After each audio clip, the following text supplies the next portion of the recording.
মাঝরাতে নিস্তব্ধতা ভেঙে কেরানীগঞ্জের বরিশুর মাদারীপুরে এলাকায় পুলিশের হঠাৎ অভিযান। গোপন সংবাদের ভিত্তিতে মাদক কারবারি আলমের বাড়িতে অভিযান চালায় কেরানীগঞ্জ মডেল থানা পুলিশ। পুলিশের উপস্থিতি টের পেয়ে খাটের নিচে লুকিয়ে পড়ে আলম, তবে শেষ রক্ষা হয়নি। পুলিশের চোখ ফাঁকি দিতে না পেরে ধরা পড়ে যায় আলম।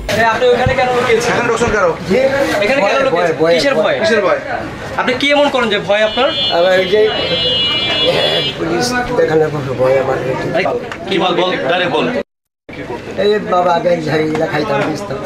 এখন করেন না? জি না। তাহলে আপনি এখন না করলে আপনি কেন লুকিয়েছিলেন? ভয়ে ওই যে জানি যে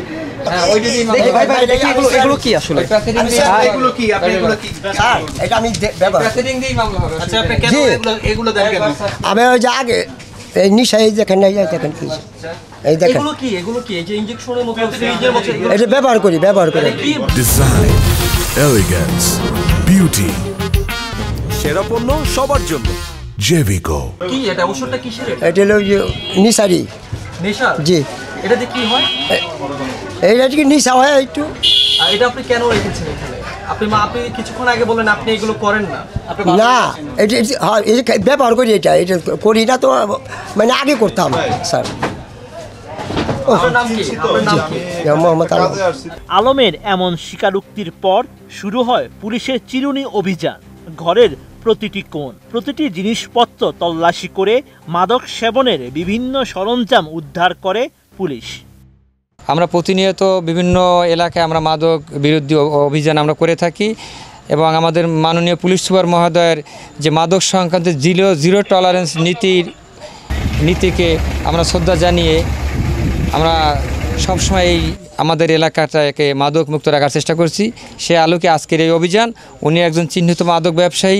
ইতিমধ্যে ওনার নামে 6টি মামলা বিজ্ঞ আদালতে বিচারাধীন আছে।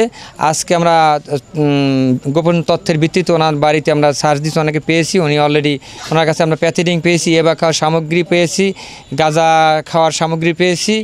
তো উনি একজন পেশাদার মাদক ব্যবসায়ী।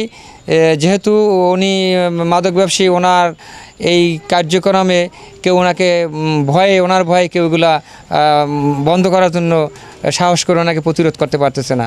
তো আমরা আপনাদের যারা মিডিয়া আছেন, যারা সমাজের সচেতন লোক আছেন, আপনাদের সহযোগিতা নিয়ে আমরা একত্রিতভাবে এই কেরানীগঞ্জ মডেল থানাকে মাদক মুক্ত, সন্ত্রাস মুক্ত, চাঁদা মুক্ত করতে চাই। মাদকের বিরুদ্ধে পুলিশের এই কঠোর অবস্থান এলাকার সাধারণ মানুষকে স্বস্তি দিলেও সচেতন মহল বলছে এই ধরনের অভিযান অব্যাহত থাকলে মাদক নিয়ন্ত্রণে কার্যকর ফল আসতে পারে। Sheikh Farid, ATN news.